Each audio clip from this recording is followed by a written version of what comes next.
To the third edition of Lumiere Research Symposium, which has been organized by Great Lakes Institute of Management, Gurgaon.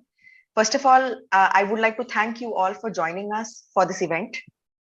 And to begin this evening, I would like to start by introducing our director, Professor Debashish Sanyal, Director of Great Lakes Institute of Management, Gurgaon. Dr. Sanyal has previously held leadership positions in various prominent business schools, including NMIMS, MDI, SPGen, Singapore, bringing with him over 35 years of rich experience in the field of management education.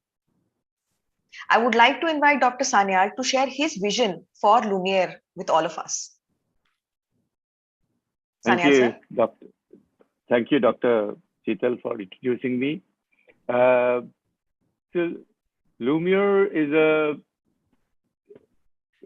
stage where we would like to encourage young researchers, faculty members to share their abstract and learn from the rich experience of the all those people who have done research in their own field, to get a good feedback on the papers they're going to submit in future, on the research work they're going to do in future. This is only a platform which we would like, through this platform, we would like to reach nook and corner of India to all the researchers. Many of us get the privilege of hearing to good speakers, and some we do not have. We do not have the privilege of getting feedback on what we are doing, what research we are doing, whether we are doing it rightly, whether the methodology is correct or not, and so forth and so on. So Lumiere is an approach, an attempt to help us to enrich our research work that we are doing and to learn from each other. We get abstracts, extended abstracts from many scholars. All scholars do not get an opportunity to present them, but they do get a very extended abstract, extended feedback, which helps them to go forward in publishing the paper. In the 2 editions that we have done, we have received feedback saying that those feedback they have received help them to go forward. We would love everyone to join us to take this platform further. And with this, I will now take this opportunity also to welcome all of you who are here, who have contributed to this edition, the people, the scholars who have submitted the abstract, and all the scholars who have taken pain to go through this abstract, relevant abstract, and give the feedback. A special thanks is due to my friend, very close friend, Dr. Shankar Sen Basu, who is a speaker today, and he will give his talk after the presentation. And I know him for years, a great scholar by his own right. He has contributed eminently in the field of economics and finance. And what more I can talk about him, I can keep on talking about him, but I would like to sincerely, and he has been always with us whenever we required him. For anything we needed him, he has been a great support. I would like to thank you, Shankar, for all your help and support. All the faculty members, everyone who are present, and your encouragement, the students who are here, I'm quite sure you will learn a lot from this. With these words, I would like to pass on to Dr. Sheetal to take the proceeding. Thank you, Professor Sanyal. I would like to request Dr. Jones Matthew. He's a senior professor of marketing and the chairperson of research rankings and accreditation here at Great Lakes Institute of Management, Gurgaon. Professor Jones is a well-known academic, a seasoned practitioner, as well as a strong researcher with several highly cited publications in the domain of marketing, as well as case studies to his repute. I would request Professor Jones to kindly shed light on the evolution and the conceptualization of Lumiere. Please, sir. Thank you, Professor Sheetal, for that intro. And it's an honor for me to welcome everybody. Good evening to all faculty members, research associates, and paper submitters who have joined us today. On behalf of GLIM Gurgaon, I'm very pleased to have all of us here for the third edition of Lumiere. As Dr. Sanyal mentioned, this is our small effort, an online research platform for early stage researchers from all over the country. Probably in the future, we'll make it go global also, but it's in its nascent stage right now. So we are making this platform available to everybody within India to share their work and receive quality feedback. Now, the idea, as was mentioned earlier, was born out of the felt need that we must do something besides just publishing, right? We should make a platform available for people from lesser known institutions or institutions which probably do not get access to good quality feedback right at a very early stage of the paper. Because this is the effort was also to reduce the mistakes that researchers make while they try to publish in good quality journals. So in the past two editions, which were held, the first edition was held in November 2021, and the second one was held in March 2022. We were very happy to receive many submissions from varied domains. And the event was remarkable for one specific thing, which is the quality and the depth of the feedback our reviewers gave to paper submitters. And these reviewers were or are experts in their own domains and well published and very good researchers, deep understanding of methodologies and literature related to their subjects. And this feedback, which I have been told by many of the participants to have been of great value to them in preparing their papers for further development and publication in good quality journals. Now, like in the last two editions, we are happy to announce two best paper winners at Lumiere 3 also, details of which will be shared later. Now, these best paper winners will be presenting their work in a brief manner, and we hope that our small effort to make research feedback easily available to early stage scholars will be of benefit in improving the quality of research all around.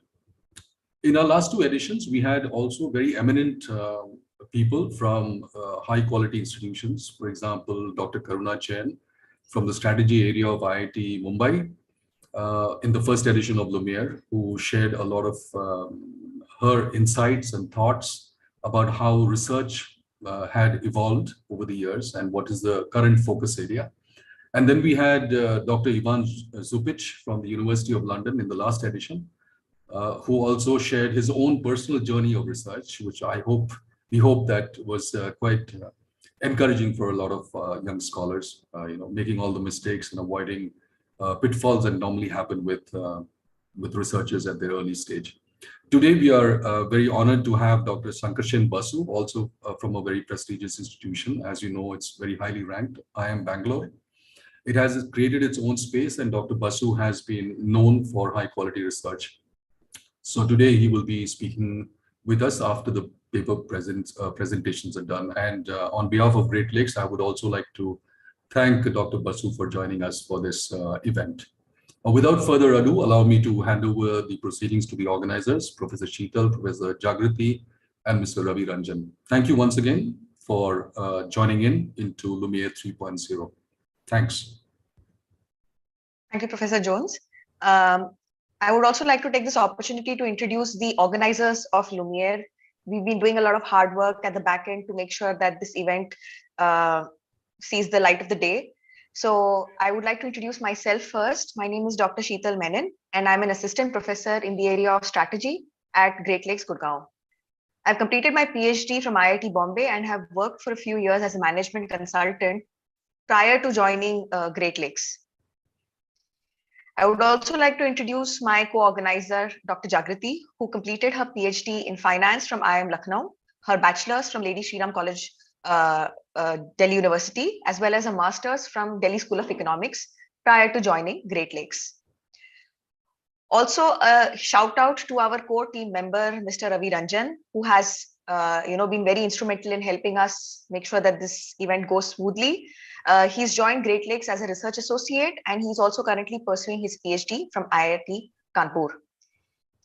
I would request Professor Jagrati to kindly take over the session and start with the paper presentation sessions. Thank you. Hello, good evening, everyone. Thank you so much, Dr. Sheetal, for the great introduction. So now we start with the paper presentations. We have with us the winners of the Best Paper Awards with us. We have two winners. A big congratulations to both the winners. So first of all, the rules for the presentation are that both of the presenters will be given 15 minutes each first, and then they'll be given a detailed feedback with from the reviewers who review their abstracts, and then it'll be followed with a question and answer round. So first, we begin with Anshul and his paper presentation. Let me just introduce Anshul to you. Anshul is a doctoral scholar in business environment area at IIM Lucknow currently. His primary area of research is international trade and productivity. He's a graduate in business economics from the University of Delhi and holds an MBA from Jamia Millia Islamia University, New Delhi. He also holds a diploma in banking and finance from IBF Mumbai. Previously, he's also served as a senior analyst with KPMG in a research and consultancy role. So please welcome Anshul and all the best for your presentation. Anshul, you can start with your presentation. You have exactly 15 minutes to present your paper. Okay. Thanks, Professor Jagriti. I'll just share my screen.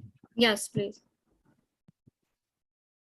Professor Jagriti, if you could stop screen sharing, then Anshul will be able to share his screen.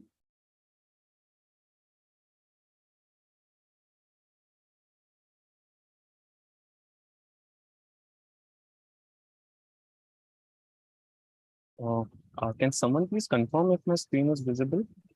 Yes, Anshul, it is visible. Could you put it on the full screen mode, please? I'm trying to do that, but it's not allowing me. Yeah. Thanks. Yeah. Good evening, everyone. First of all, thanks to Great Lakes Institute of Management for providing me a platform to share my research and receive valuable feedback from the reviewers. So the title of my study is Internationalization, Innovation Efforts, and Labor Productivity, Evidence from Indian Manufacturing Plants, which I have written jointly with my academic guide, Professor Chandan Sharma. I'll begin with a brief introduction and background and set the context that how I was motivated to research in this particular area.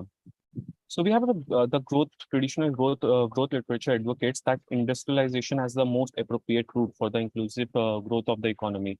The reason being, when we shift the labor from agriculture, the manufacturing sector happens to be the most suitable sector to utilize this semi-skilled or unskilled labor, which can't be case with the service sector. And further, agriculture sector has limitations, its own limitation in terms of productivity growth. Hence, for the growth of an economy, we need to shift this labor towards the manufacturing sector.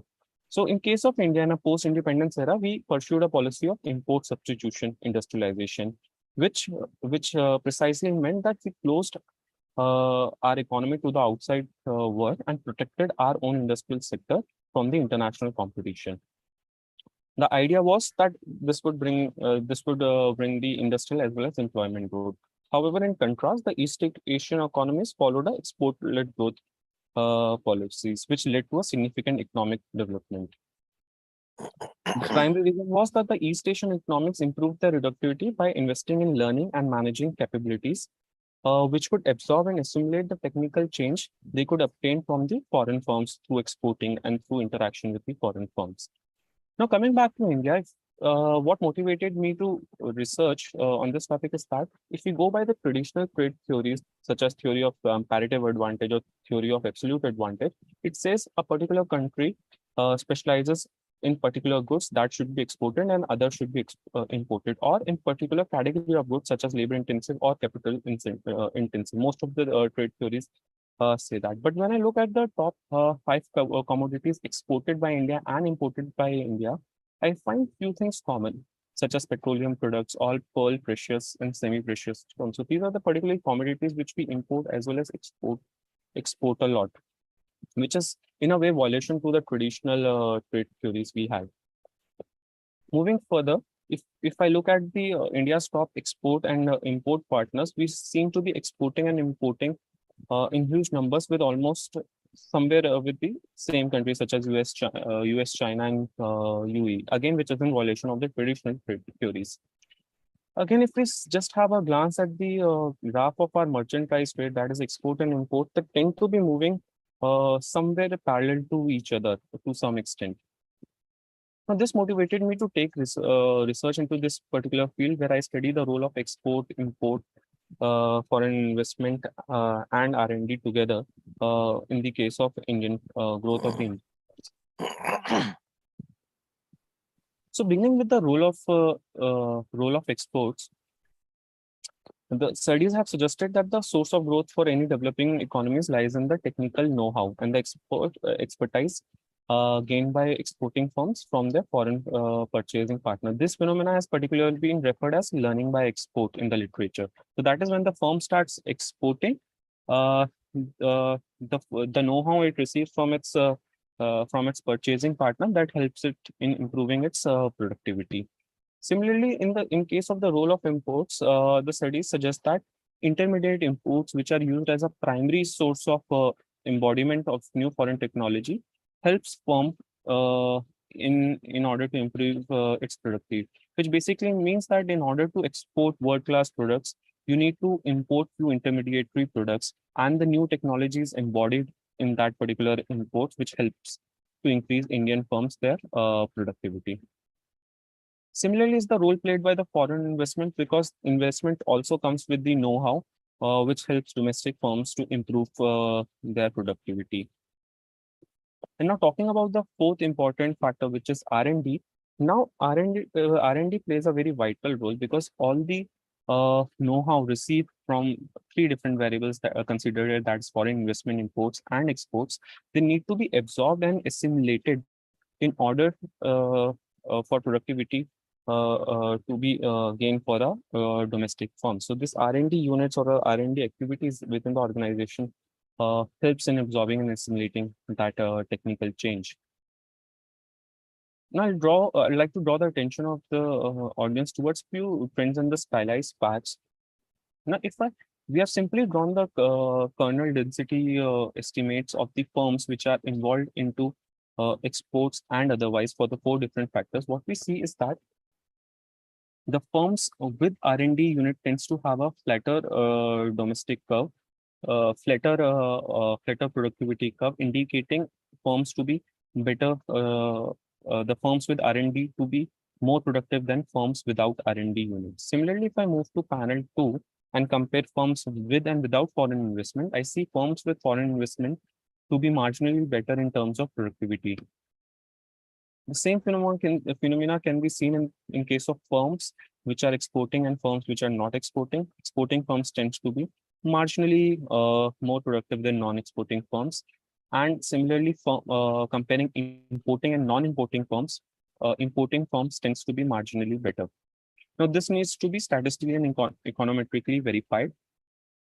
So moving ahead, we also derived a matrix where we are comparing the percentage of firms which are involved into different activities of internationalization or R&D.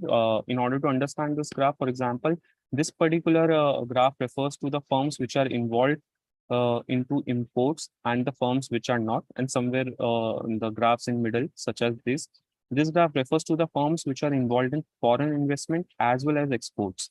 So the graph following at the conjunction of these two variables represent that. So we have, like, for example, 1.49% of firms involved into both of these activities in year 2017 and 18. Moving ahead, I'd like to discuss this later, given the paucity of time. I'll further move to my data sources and then the methodology and results. So the data, after evaluating various different data sources such as Covas and CompuStat, we have chosen to use annual survey of industry data, which is the principal industrial data source in case of India, which is collected and collated by Ministry of Statistics and Program Implementation. So it is one of the most comprehensive data available in India at the factory and the unit level, collected annually, and it covers the information on asset, liabilities, employment, labor cost, received expenses, inputs, etc. So ASI cover all the factories registered under Section 2MI and Section 2M, second of the Factories Act, Basically, it means that all the factories with workforce of more than 10 people in case of power aided and 20 people otherwise are covered by this particular survey. Additionally, it also covers electricity undertakings and BD manufacturing and cigarette manufacturing establishments. Going for the ASI database, which is perceived to be more difficult to be used than the other corporate databases available, such as Progress, offers some unique benefits, which have been discussed here. I can come to this later if the time permits. Now coming to the data treatments. So we have taken labor productivity as a dependent variable, which has been approximated by the total output divided by average number of workers. For the independent variables, we have taken capital per head worker. So all the independent variables have been divided by per worker to arrive at the per head worker figure, such as capital, intermediate inputs, intermediate imported inputs, and exports. R&D unit and the foreign investment happens to be the dummy variables, since they have not been divided. Further, these have been treated, they have been deflated to give a better image of the results. So output data has been deflated using industry-specific WPI deflators by matching at the 3-digit level. Similarly, input have been deflated by WPI all commodities. Capital has been deflated by gross fixed capital formation, and labor has been deflated using CPI IW values. Now coming to the model estimation and results. So we have utilized a production function approach to meet our goals, where firm I produces output Q using capital K, labor L, and materials M, with the technological A in any year T. Now, advancement in technology would improve the productivity that has been assumed in our study. Now the variable A, which we are using to represent technology. Now in our study, we have identified 4 sources of technology pertaining to internationalization and R&D. So these 4 sources, as discussed earlier, are intermediate imports, R&D, foreign investment, and exports. Now they have been imputed into our model one by one. Again, then they have been also taken together while estimating through the system GMM and estimator. And in the end, we have also used a translog model to see the interaction between these different models.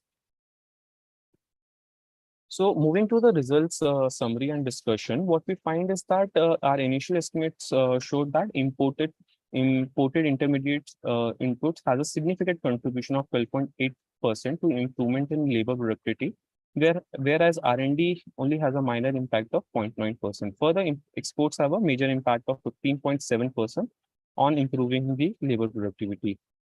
Foreign investments have been found to be negligible and insignificant contributor.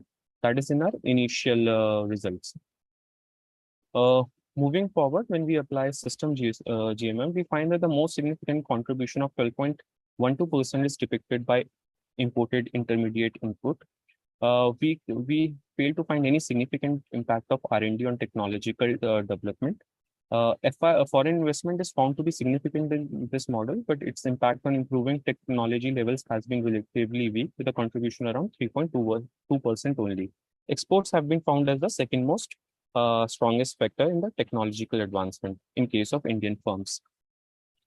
The interaction between exports and intermediate imports is significant at the 10% confidence level, which denotes the relation between exports and imports to be somewhat significant at a considerable significance level. So here we have the results for the system GMM. Moving forward to our third model, that which is the translog, which we have estimated both using OLS as well as system GMM. We have estimated capital to be positively contributing to the labor productivity, which is in accordance with the convention literature in this area. However, we found domestic inputs or the local or domestic material to be having a negative relationship with the labor productivity. Further, if we consider the combined effect of domestic input, we find it has a negative impact along with capital and imported intermediates inputs too.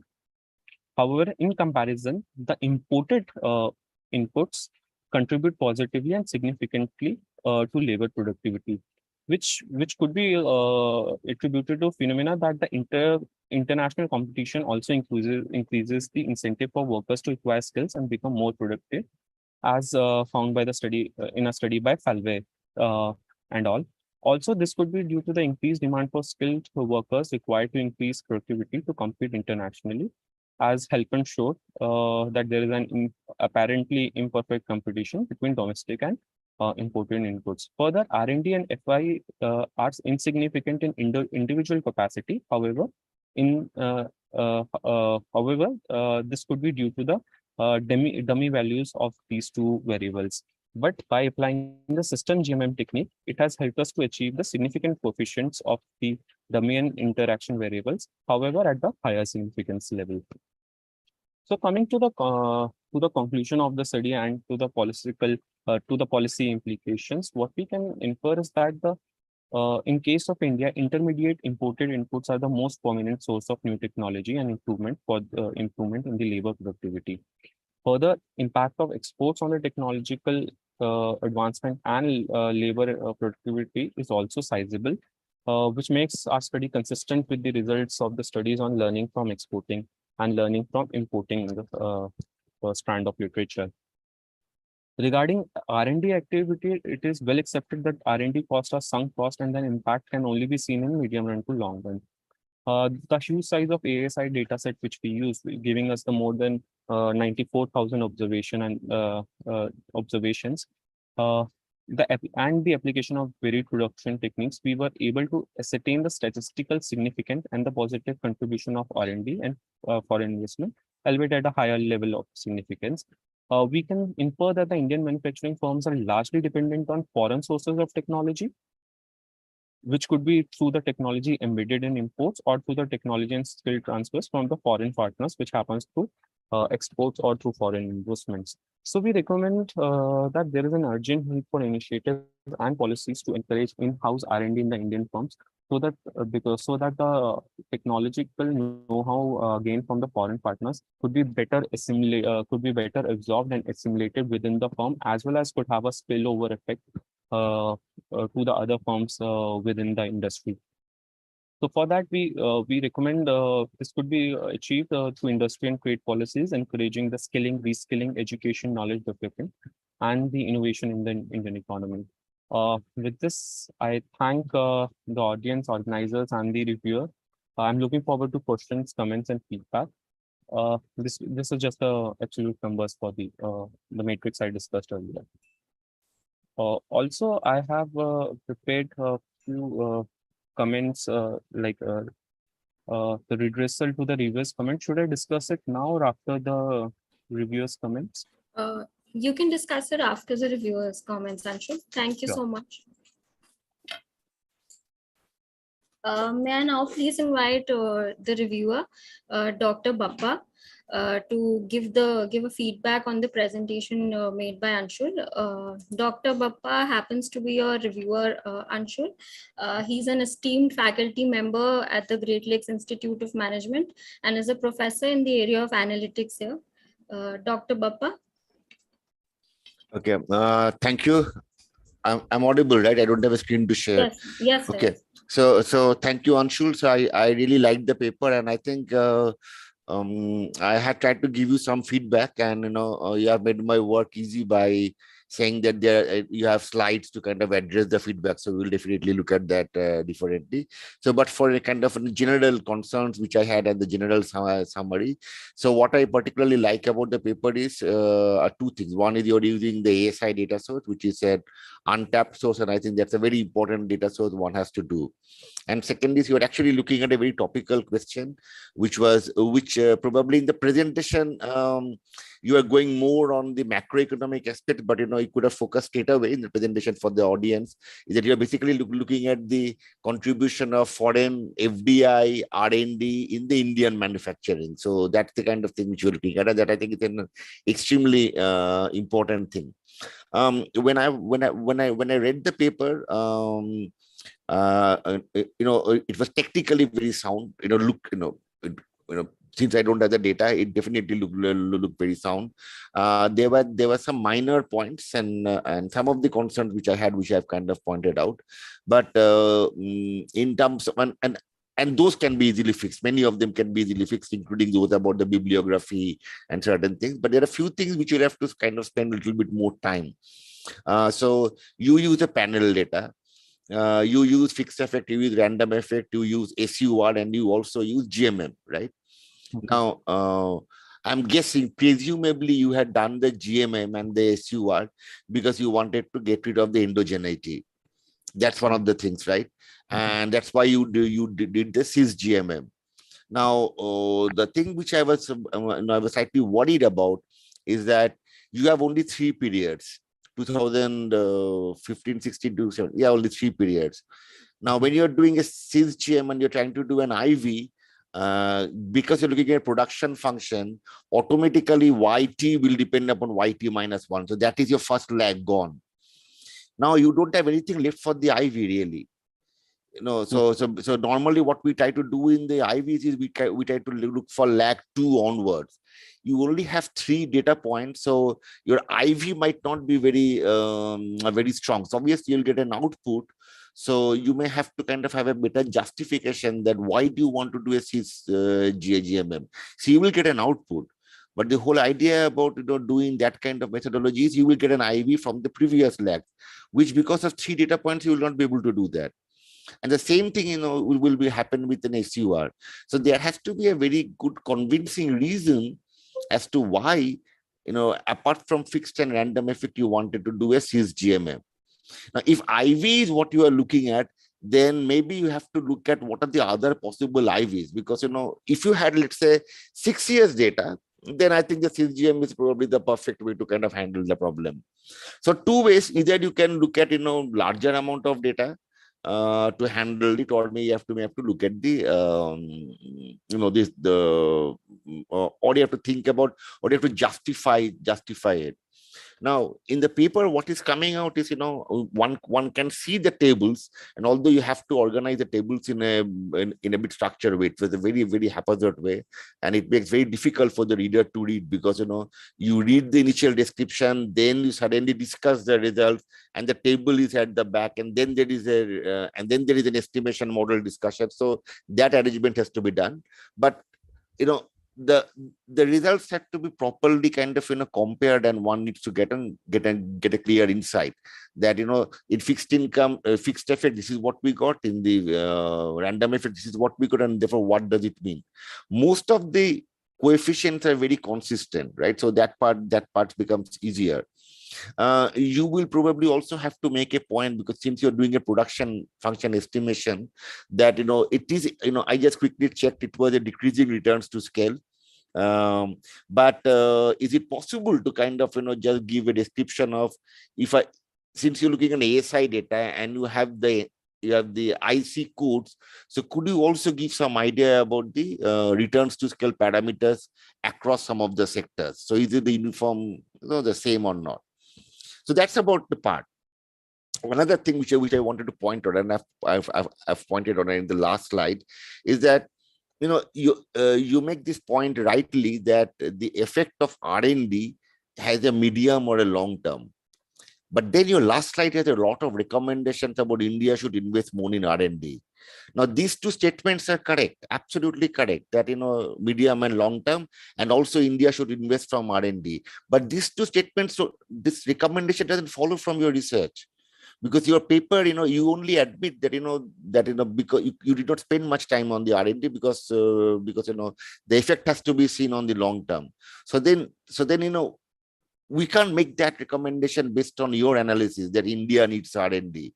I'm not refuting that India needs R&D, but I'm saying that your paper does not allow us to say that. As a researcher, it doesn't have to say that.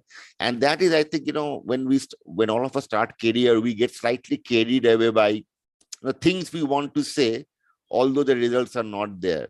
So probably you have to take a little bit of care on that.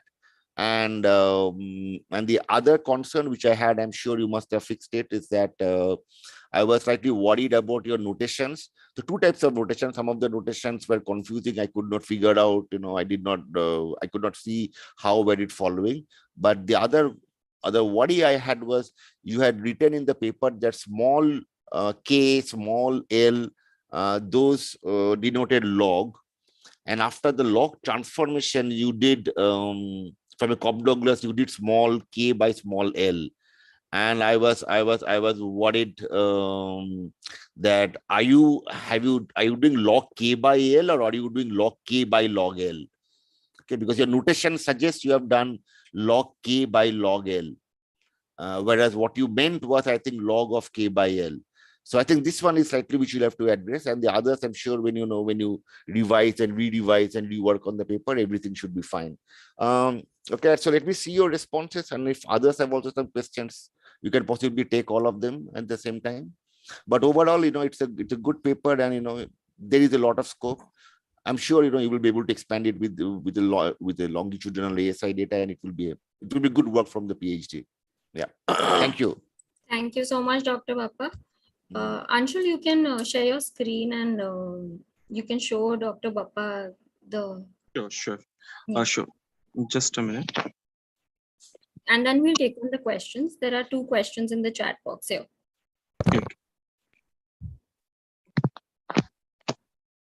I also have a question. I was lazy not to type it. Okay. Yes, of course. बाद में करेंगे जब जगह मिलेगी तब. Yes, of course. Can someone confirm if my screen is visible to you? No, Anshul. No, you it's can't. not. Not yet. Not yet. No, not yet.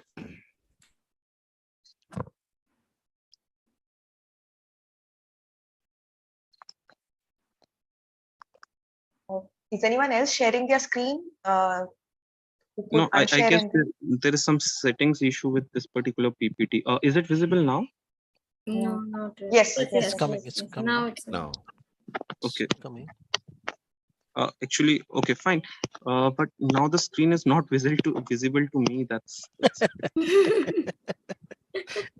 a bit issue. Just let me figure out. Give me 10 seconds. Yeah, sure. Sure.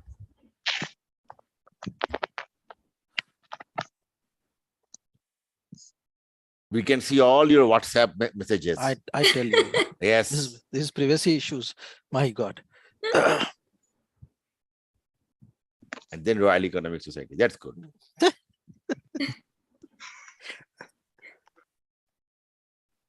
So I'm just keeping my camera off to make things simple for me. Yeah. That's fine. So first of all, before going comment-wise comments, first of all, thanks a lot to Professor Mukhopadhyay for his valuable comments. I could easily figure out that he has done a very in-depth review, and that gave me like a very good feedback. So in the last 1 or 2 days, I was able to work out on many of them, except a few. So the one of the general responses that actually this happens to be a working paper, and this happens to be like around 40 pages long till now. So what happens, since in order to adhere to the word limit of this particular conference, I had cut down much of the content and had put some of that into the appendix section. So that's why probably many things went haphazard, to which I agree. There could have been a better way to do it, but in the nick of the time, this is how things went haphazard. I've just shared the revised version of my paper with Professor Sheetal. Maybe she can share with you after this particular session. So there, many of the things you highlighted have been corrected. So moving comment by comment, the first comment about the literature review needing some work. So I have added a separate section on the literature review, which is discussing in detail the existing literature as well as the contribution made by our study. You can refer to the page 4 to 7 in the revised documents. Secondly, talking about the methodology, that the alternate methodologies has been used, and the detailed discussion and the comparison of the result is needed. So for that, tables have been rearranged in the results section of the revised paper, and each table is now followed by a discussion, further followed by the comparison and contrast with the previous table. Page number 22 to 30 can be referred in the revised document.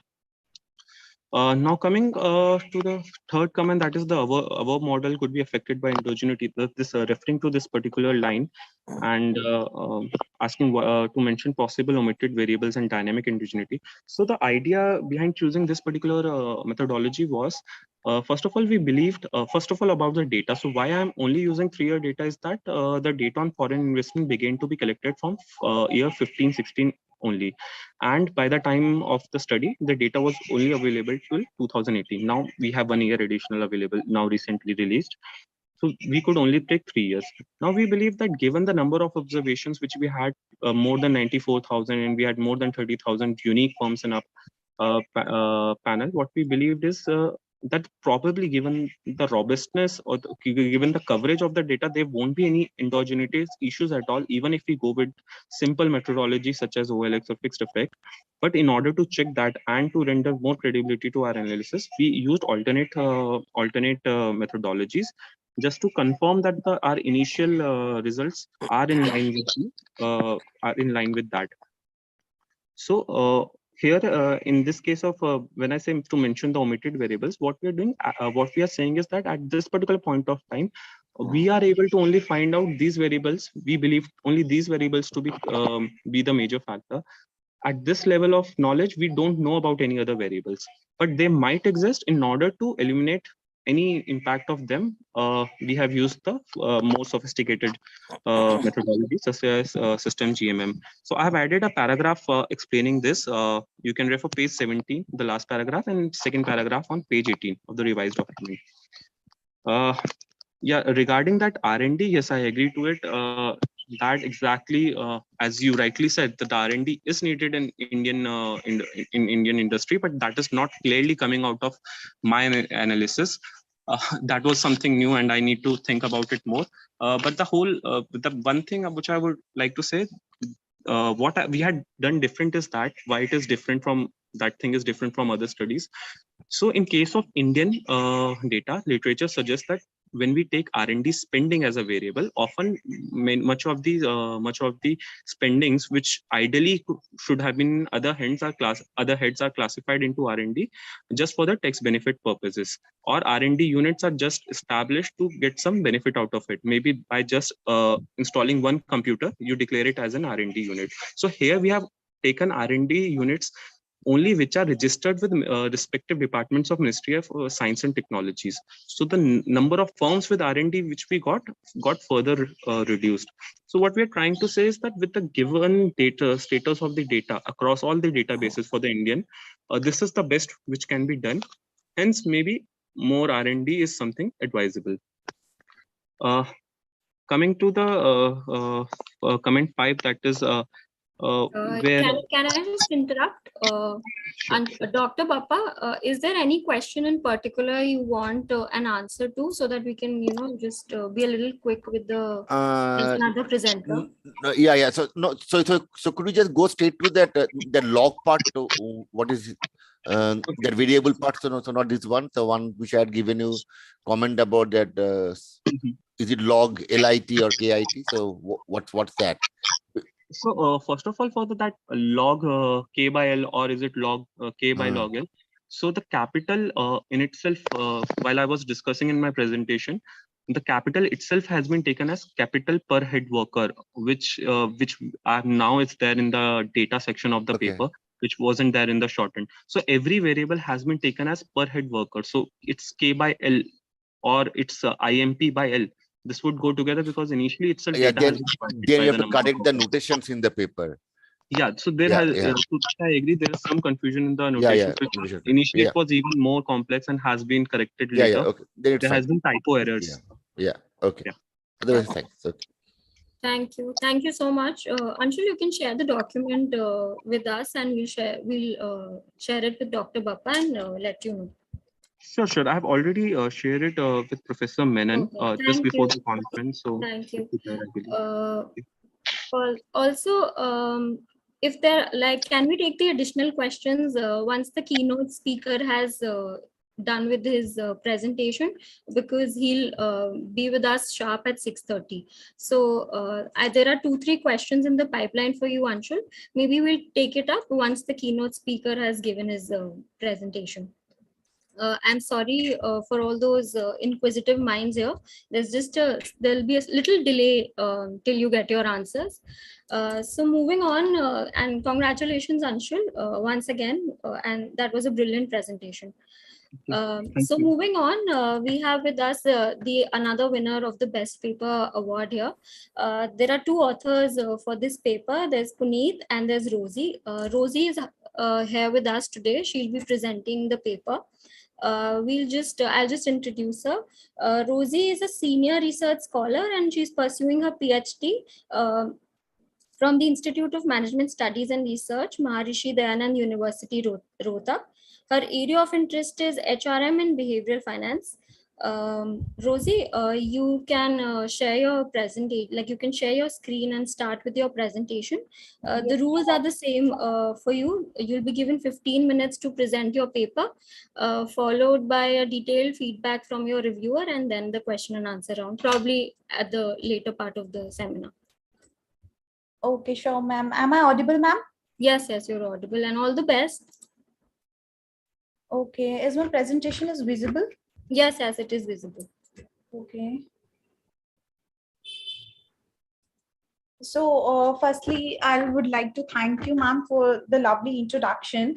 And the topic of our research paper is Sustainable Tourism Beyond 2020. Actually, Puneet was supposed to present the paper, but at the end time, he is traveling. So I'm presenting the paper.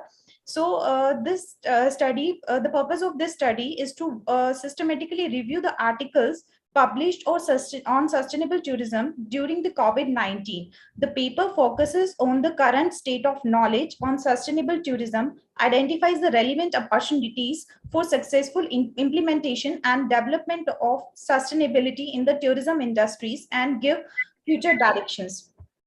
So moving further, sustainable tourism attempt to upgrade its stakeholder status of the life by optimizing the economic sustains, safeguards man-made and natural environment by providing an excellent experience for the tourists.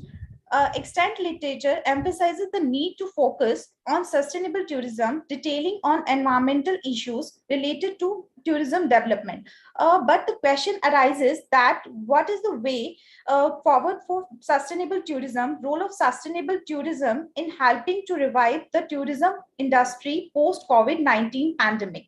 So as far as the methodology is concerned for the research paper, the literature review aims to distinguish the various shifts during the COVID-19 and published literature in tourism.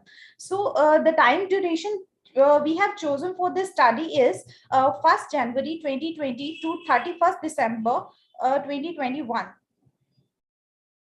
So the time duration chosen for this study is 1st January 2020 to 31st December 2021, and the published literature on tourism and COVID-19 increased rapidly during the year 2020. So we have followed the Prisma. Method for choosing the literature articles, and we have chosen the Scopus and Web of Science for selecting the articles. We have chosen 3 major databases like Scopus, Google Scholar, and the Web of Science. So we have found around 2,000 research papers for this, and we have excluded some papers. We have followed inclusion and exclusion criteria for this, like we have included journal articles and English articles, articles with defined keywords, peer-reviewed articles that we have included in this research paper, and we have excluded the conference paper, book chapters, commentary notes, editorials, articles on other languages, and article without defined keywords. So after excluding the all the articles, and we have at last find out 184 relevant articles on this. And for reviewing the published literature related to the tourism and COVID-19, various way guided by the different author were ensured to capture the relevant articles. The examined search, is my PPT is moving? Yes, it's we are on the methodology slide. Okay, sure. So we have followed various methods guided by the different researchers. The examined search keywords were travel, tourism, sustainable tourism, pandemic, and COVID-19. So these were scanned from the 3 major databases that I have mentioned earlier, that is Scopus, Google Scholar, and Web of Science, with the boundaries condition of article published during the 2020 and 2021. So, and the other keywords we have taken for this is COVID-19, pandemic, sustainable tourism, and for the Scopus database, we have taken combination of the keywords used are travel and sustainable tourism, pandemic, and COVID-19. So these were the keywords that we have taken for the different databases. So the findings, now I'm coming to the findings. Sorry, I'm not able to move my PPT. It's okay. You continue with your presentation. Now it's changed. The slide has changed now. Okay, so we have conducted 2 analysis. The first is content analysis, and the second is theoretical analysis. So we used a word cloud, mentioning over here, we used a word cloud for the content analysis, a word cloud presentation of a word frequency in a visually appearing way, so such that the higher frequency word are assigned increased font size. Like you can see here, it is COVID, pandemic, tourism, management, and different other words are there, like resilience. So these are the words with higher frequency, such that the higher frequency words are assigned increased font size and more arresting color for easy identification, as we can see here. So based on the word cloud, we have seen 4 prominent topics, namely resilience, risk, recovery, and the other one is social were subjectively identified, representing either the underlying impact on the study or the study objective. So the coming to the next analysis, we have done theoretical analysis, and we have came through many theories, and we have found many theories, models, and related to our framework, that are these are the models, theory, and framework, and their implication. The first one is tourism disaster management framework. Implication is a framework on crisis and disaster management to handle pandemic like situations. And the next one is crisis management framework, a framework on crisis management in which reconstruction of tourist destinations in post pandemic situation is the prime purpose. And the next one is coming to the third theory, that is a theory of planned behavior. It is showing its implication is tourist individual decision to engage in a specific behavior. So the next is social exchange theory. So it is saying that if the local community perceive that the tourism industry benefits are more than the cost, and in such a case the community will readily support the developments in the tourism industry. And the next, last second is resilience theory. When crisis event occur in the tourism industry, they will rapidly return to their initial balanced state and even achieve better performance and quality than the previous state. And the last is CGE theory. Its explicitly incorporates information supply constraints, identifying prices to create preferences among the tourists. So now coming to the contribution, the current study engrossed consumption to reset the tourism to promote in the coming days, and current study once again by presenting the tourism industry's best practices and the culture environmental practices, such a holistic approach can be taken into consideration for the redevelopment of the tourism industry. So our study, coming to the implication, we have 2 kind of implications in the study, like we have theoretical implication and the practical implication. So if we can see, if we see the from the academic perspective, researcher can get an idea about the given available literature, contributing authors, and the kind of work in this field already existed.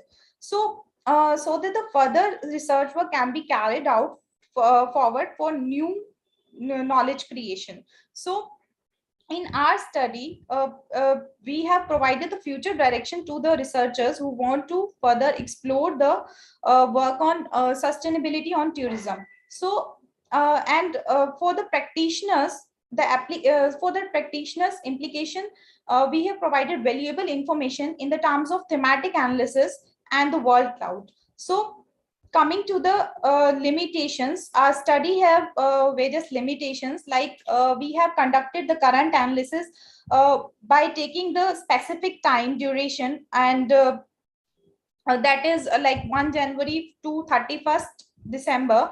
And further, researchers may conduct a comparative analysis between the two regions, or we can say between the two states. So the demographic variables can be included by the future researcher for this. And future researchers also need to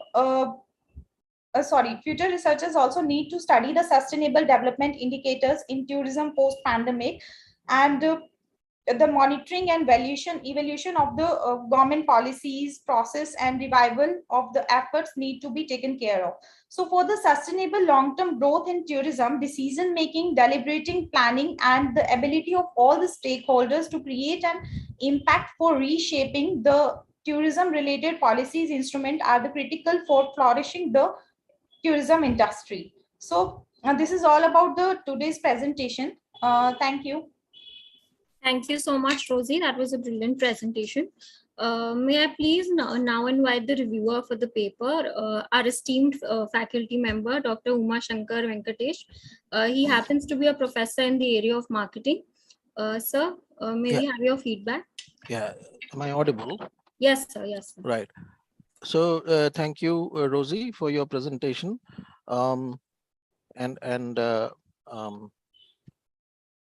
First the good parts, and then some of the gaps that I had already mentioned, and I would like to elaborate on some of them later. So the first thing is that there is seemingly an explosion of review-based papers, right? Yes, sir. And I dare say that this explosion is more because of the tools that are available now of content analysis, etc., which might not have been available 10 years ago, right? And therefore, there is a plethora of papers coming up. So what it does is it makes our task as researchers, in my opinion, a bit more difficult and nuanced, because giving information about historical literature could not be the be all and end all of the research, right? Now, the problem is that by nature, these researches are review-based researches are exploratory, right? So can I inform theory based on this? You have tried that and you have identified those 4 themes: risk, resilience, etc., for example.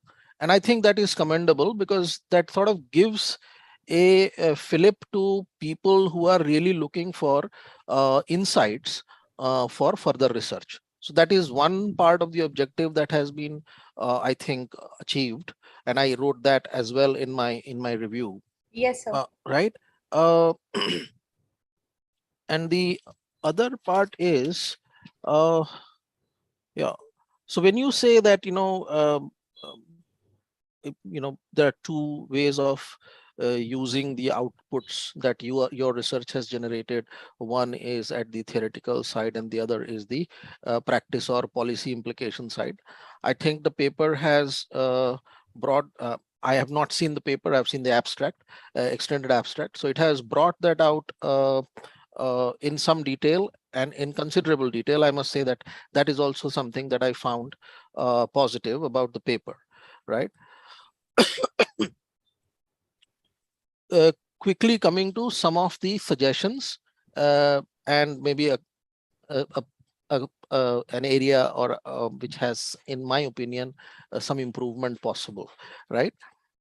So For example, if you look at the review-based research methodologies these days, there are you have used the Prisma flowchart framework, and you have used the word cloud generating algorithm. Yeah. So you could, because you already have the data, right?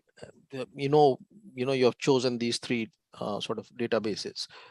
Maybe you can use some new tools that are being very commonly used these days, and I have given you Yes, a sir. You have list here, right? suggested that, Yeah. like we can use Bosware, we can Right. use Bibixel, Right. and Biblioshine we can use. Right. So Yeah. so that's one suggestion as far as the methodology is concerned. One thing, if you look at, again, I was slightly hamstrung by not having seen the full paper, is, for example, when you have to compare what the current literature of this 1 year, right, is implicating as far as sustainable tourism's definition is concerned. If you remember, all your definitions are from the 1990s. Yes, sir. Okay. Yes, sir. And allow me to read out. The first is 1993, Woodley, it says sustainable tourism in parks. That's a very American context. Sustainable tourism in parks, and in bracket, he refers to and other areas must primarily be defined in terms of sustainable ecosystems. And then the second one is from the WTO, which is 1993. And the third one is from ABER, which is 1992. The problem is much water has flowed during these 30 years, from the 90s to the 2020. Yes, sir. I think you need to look at the contemporary definitions of sustainable tourism. In your study, you yourself say that post the study, a new strong keyword emerged, which was responsible tourism. Yes, sir. Which was not a part of your keywords. Yes, sir. I think that responsible tourism term has to be included for your study to be really, really holistic. Now, coming back to the definition part, allow me to quote the same WTO that you talk about, which is a United Nations organization. The latest definition I could find quickly was a 2005 definition, which says tourism that takes full account of its current and future economic, social, and environmental needs of, and please mark the stakeholders listed. The first stakeholder, environmental needs of who? Visitors, the industry, the environment, and the host communities. In all the 1990 definitions, the visitor has not been identified as a stakeholder, as if the perpetual sort of conclusion in sustainable tourism literature that time was that the tourist only damages the environment or the ecosystem of the place he or she visits, which is completely unfair. Right? If the policymaker has to stop people from coming, well, recently I read that Venice, the city of Venice, is planning to impose hefty entry tax on visitors to reduce the numbers. Well, that's your problem. You want to shut it down, please shut it down.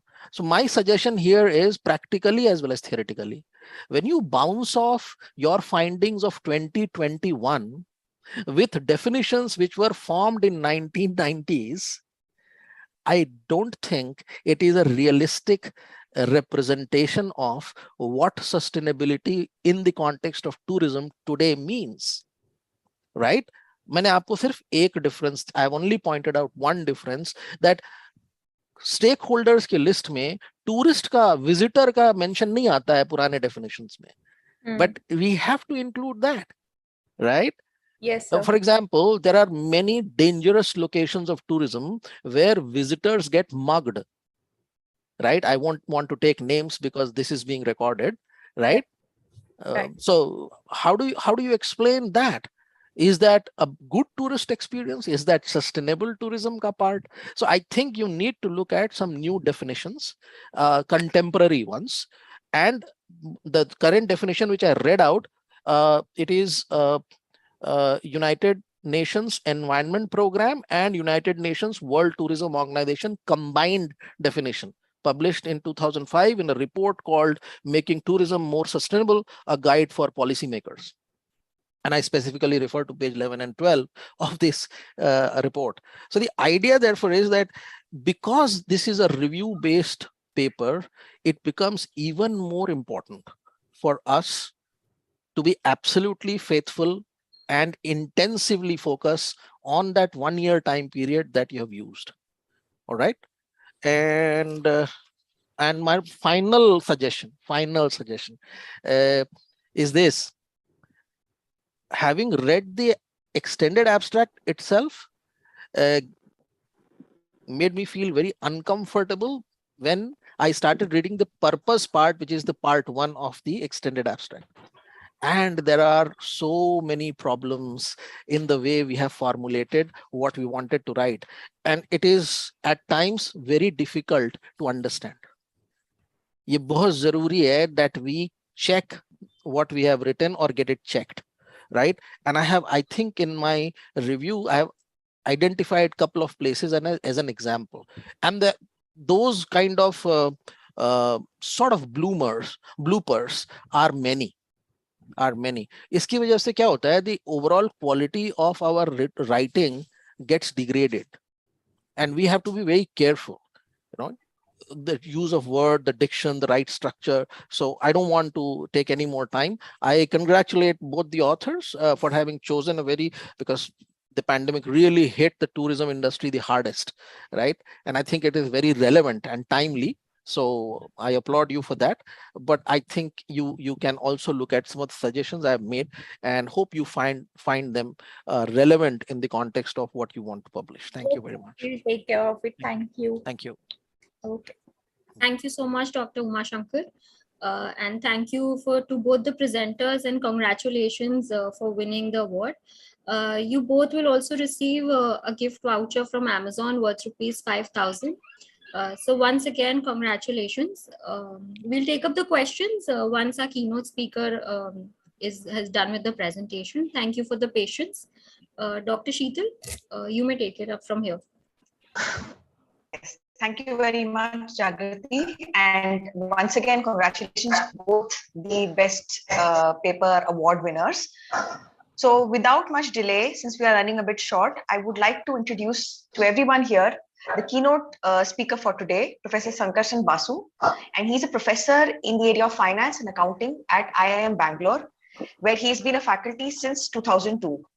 Professor Basu has a BSc with honors in statistics from Presidency College, Calcutta, MSc in statistics from Indian Institute of Technology, Kanpur, and a PhD from London School of Economics and Political Science, UK. His primary research and teaching interests are in the area of financial markets, quantitative finance, particularly derivatives and fixed income securities, and insurance and pension issues. And he has published a number of papers in top ranking journals, book chapters, as well as he's published 2 books.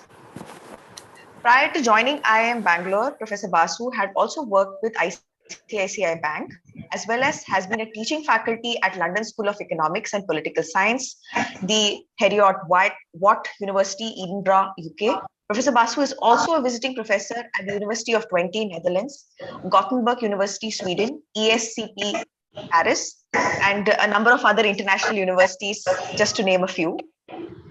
Professor Basu also serves on the board of a couple of companies, and he's also served on the international selection panel for the selection of fellows for the German Chancellor Fellow, a fellowship run and administered by the Office of the German Chancellor. He's a founder member of the Indian Finance Association and continues to serve as its secretary since 2015.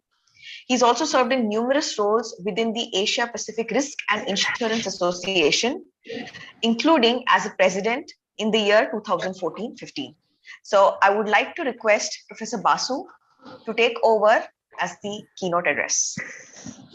Thank you, Dr. Menon. Thank you very much for inviting me. I can see a lot of other friends around. Thank you for taking your time and being here.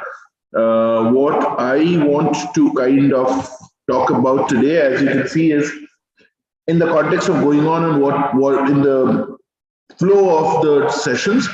How do you make research relevant and contextual, and how do you connect it to university? We all do research as a part of our academic career and academic life, but can we make it a little, and how can we make it a little more relevant and all of that? That is not to say that pure academic research is not relevant. It is obviously relevant, but from a B school, we're talking about from a business school, business environment. How can we make that a little more relevant? That's what is the the idea that I have. So let me try to share my screen. I have a small presentation.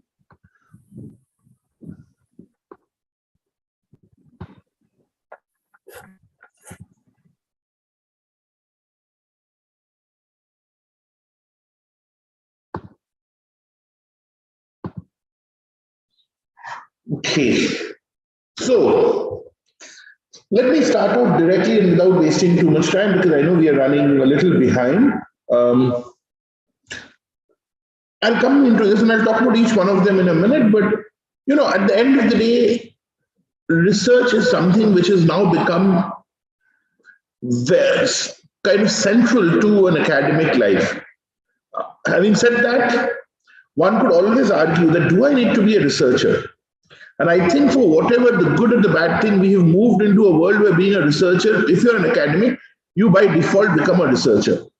I still believe, but though we are all a part of that and we all do that and we all have to engage in that, given everything, I think there should still be a space where somebody could be a very good teacher and does not need to be a researcher and then survive in that process. But as we all know, we need to kind of move in the research direction. That's what changes have happened over the years, and that's what makes us more relevant and more research that much more important. And for all of young PhD students, or not even or people who've just been graduating, for them, I think the world is a lot more difficult space in terms of research than it was even for me 20 years back. Because if I simply look at the conditions that most schools today have in terms of recruitment, in terms of confirmations and all of that, I think the requirements are way higher than, the bar is way higher than what we ever had. And I'm not so certain that if those bars were applied to us 20 years back, some of us would not have survived. But, things evolve and we've all survived in that system and we've managed it. So at some point, I know out of politeness and goodness, people will not turn around and say, how much of it have you done? Maybe we haven't done, maybe as an individual, I haven't done most of it. But in hindsight, and now sitting on the other side, I have the ability to, because I'm on the other side, and having lost most of my hair, I think I've earned that right to kind of prophesize and tell people that this is what you should do, or this is how you should take it. And it's not that I always need to practice what I preach. But anyway, that apart. So I think one of the most important things, and let's set the context argument first, and then the most important argument that I think we should have is in any work that we do, and research is obviously one of the outcomes or one of the things that we kind of do, should be contextual, and I'll talk about each one of them in a manner. It should be engaged. Obviously, relevance should be there. There should be impact. How you measure the impact and what of that is another question, but there should be impact. It should be supported by data. And data does not necessarily mean, please, let me just take us half a minute to kind of talk about that. Data does not necessarily mean numerical data that, or a statistical data that people would argue. It could be qualitative data also. But because data can be of all types, data can be qualitative, data can be quantitative, ordinal, nominal, all kinds of things.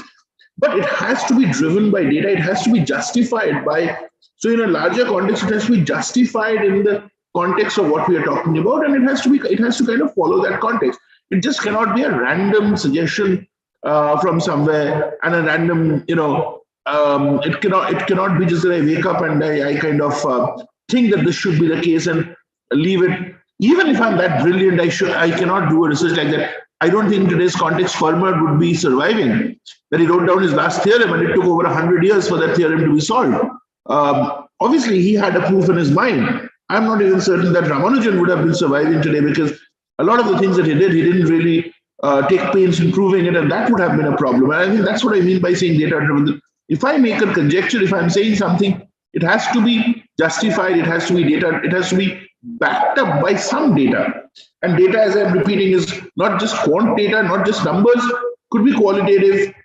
I was just listening to the previous presentation, which was like talking about opinions, which was talking about the survey of papers and work people have done. And that is that is also a kind of data that you're kind of presenting in some form. So it has to be backed by something. And it cannot be just a conjecture just because I believe so, however brilliant I may be, or however brilliant I think myself to be. And I think another very important thing that has happened, and increasingly, is that we need to be interdisciplinary. In fact, it's actually a circle that we think of it. If you go back about 50, 60, 100 years, most work was interdisciplinary. Most of the great, researchers of the world were not really constrained by any disciplines. If all the great players in the 1800s and early 1900s were not necessarily from the discipline in which they made their names in. This siloing into disciplines happened, I think, more in the second half of the 20th century, or maybe a little earlier, and then it has become then it over a period of time became very watertight. Today we are again moving back into a world where there is interdisciplinariness that is important. There is value to that, and I think people are rediscovering the value, and therefore in that context it has to be interdisciplinary in nature. And I'm not saying that it has to be only allied disciplines, because there's recent work that I did, and I couldn't think of this maybe 10 years back, which was how does the stock price of a company, or how does the market get impacted based on what kind of observations about climate and climate change is made by this in the speeches or annual reports of companies. To me, this was completely different. Climate research was more, social science and a completely different different set of people, nothing to do with finance. But what we do see and what we did find, what we seem to have found is there is an impact. That what kind of observations are made in the annual reports, what kind of observations are made by CEOs and big policymakers, the governors of central banks, or the finance ministers and equivalents in their speech, does affect companies and their performance, and there is a linkage. So I think, and that's just one example of an interdisciplinary story that I am kind of talking about. There are many, many more interdisciplinary stories that can kind of be talked about. And I think that is where the real benefit of the real next evolution of the research argument would essentially be. So one of the things that I actually would want to argue first, and this is in terms of the contextuality and all of it, is I think we should also be a bit, there should be, in trying to do research and in trying to do all of this and become an individual, we've kind of lost we're trying to lose collegiality. And we have to understand that this world is large enough for all of us to survive. I know I might be sounding very philosophical, but the fact is that if you want to make an institution, and each institution is not just a brick and mortar building or a legal entity. Every one of us are institutions, and collectively we are also part of institutions. So if we want to make any form of the institution socially responsible, it has to be research driven, it has to be market oriented. And therefore we should also produce outcomes, and graduates are one form of outcomes who actually take a holistic view. And that is what I think has become very, very important as we see today towards the society, the business, the environment. And we should kind of take care of the entire whole ecosystem. That means all the stakeholders should be involved in the development process, and it should be towards engaged scholarship, which could then lead to arguments of thought leadership and contextual scholarship. What do I mean by that? Thought leadership is kind of very easy to kind of explain. We all, at the end of the day, we should all strive towards being saying, if we are doing something, we should kind of drive the process. We should be thought leaders in that. And that is what it should kind of be the process, and that is where it could kind of drive into it. It cannot be that I do something for myself. This whole argument of an ivory tower research should not kind of happen. and the ivory tower story should actually be taken out. It has to be contextual. It has to be kind of which is relevant, and in that context, it also has to be contextual. We need to kind of be relevant, and we need to be mindful of the context in which we operate. We need to be mindful of the environment we operate in, and talk about solutions. After all, what is research? Research is nothing but solutions. And for younger people, I mean, this is essentially a solution that you're offering, and the solution has to be relevant to a problem that exists. There's no point hypothetically creating a problem and then trying to solve it. That's doable, or one could attempt it. But why create that when there are enough and more solutions, and enough and more things which could then be solved, which problems already exist. So I think that's one of the things we should kind of be very, very clear in looking at. What do I mean by this engaged scholarship argument in some sense? And then this, I think, is relevant in this context, because at the end of the day, one of the things is also about publication and the connect. And what we have seen is a very clear, over the years, what we've seen is a very clear, distinct divergence between academic research and application. What we should actually look at is that there should be high quality academic research. There is no doubt about that. But if I am doing a high impact, contextual research should also be equally valued. Unfortunately, the academic world values it differently. And that is where I think we should collectively strive towards ensuring that there is contextuality, and that should kind of drive it. And the more and more people, and then it cannot be, it is not at the cost of quality. So what I mean is something like, we should not also give up. So if I were to think of myself, and and I know there are some of my friends from the finance area who are there, and I could see them. If for us the epitome of publication is a journal of finance or a review of financial studies article, I think an article in Harvard Business Review or the California Management Review would also should be equally valued and equally important. And then I'm using those, and actually I would put a CMR over HBR, because HBR is still at some level not peer reviewed. CMR is. But HBR being HBR, and the quality, you and I just cannot be an argument. But I'm saying we need to value that. And it's easy to say we need to value that, the administration should value that for my promotion and all of that. That's one part. But if we more as individual researchers also engage in that line, it will then become a part of the mainstream discussion.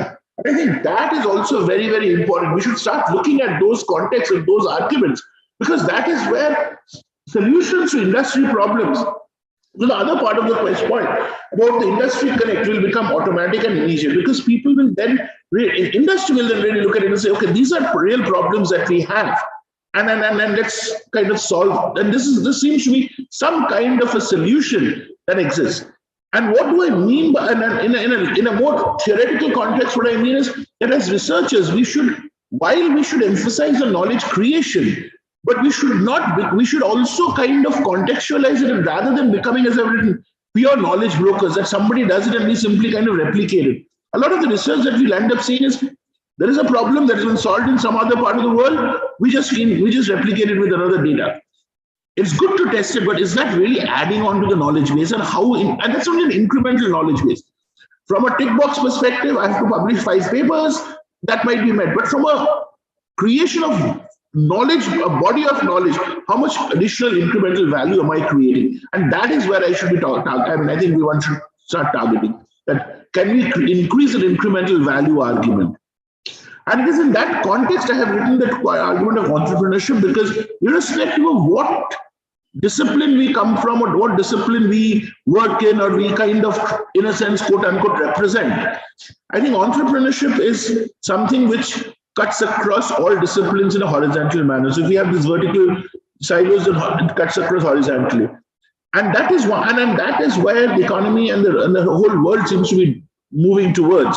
And a huge focus on entrepreneurship is something which is there. And therefore, a lot of the scholarship should also be, and research should also be driven towards entrepreneurial ideas. Not that everybody will become an entrepreneur, please. It's not that everybody can become an entrepreneur, not that everybody should become an entrepreneur in this context, because if everybody becomes a CEO, who's going to do the work?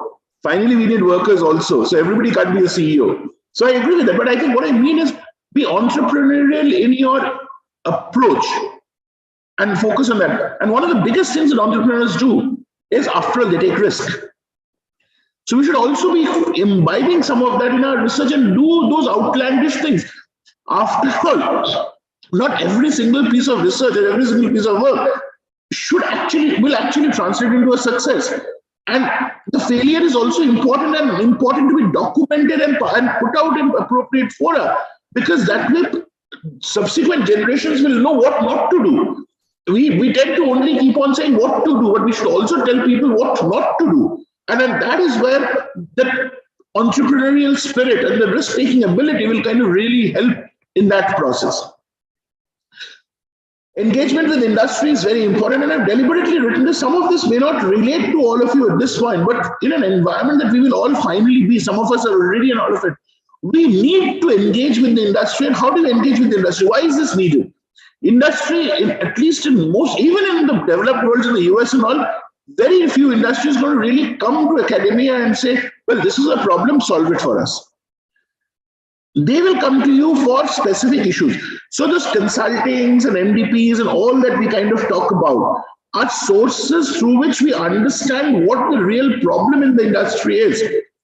And therefore, kind of take it back and say, okay, look, there is something that is interesting to look at. I'll give you a specific example.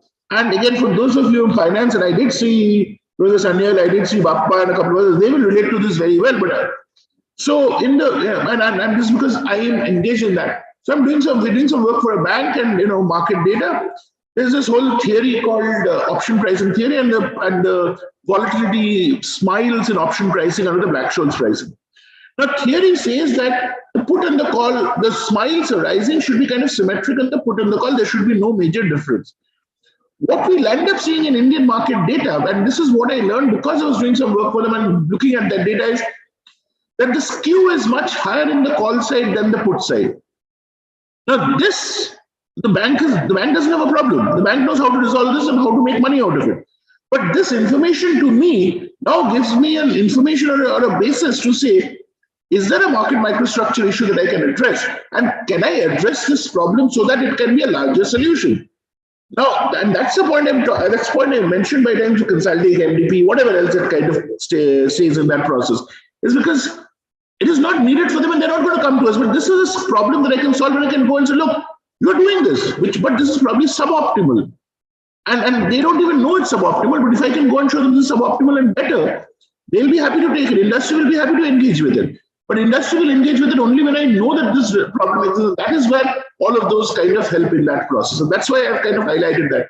So for a lot of you who go forward and become faculty and all of that, do not shun these things. It is, and then do not think that these are only money-making instruments. Yes, we all like money. It will be hypocritical to say we don't like money. But it is not just about making money. It's also about widening our horizons, which then help us to be an engaged scholar, to be contextual and, engage with the system and the industry as a whole. I think this is also equally important. Please be visible. We Indians are particularly pathetic at this. And me included. No, I'm not. We are particularly pathetic at this. We do not know, in a sense, how to sell ourselves. And in most of the times, we'll end up underselling ourselves. We need to be visible. This whole, whatever research you are doing, let people, shred you to, literally into parts. Doesn't matter, because it is not personal. But you will learn from that to move forward. Right? And therefore, at whatever level, I think there is, whether it's an international conference, whether it's a journal, a referee report, which is absolutely critical, and tone your argument to bits and pieces, fair enough, but you know that how to build up from there. Okay, we also need to be sensitive to the fact that, again, we Indians aren't. We are oversensitive in that sense. We also need to differentiate between the personal and the professional, and treat that professionally and rebuild from there and recreate the process and say, okay, this was shortcomings, we need to learn from there.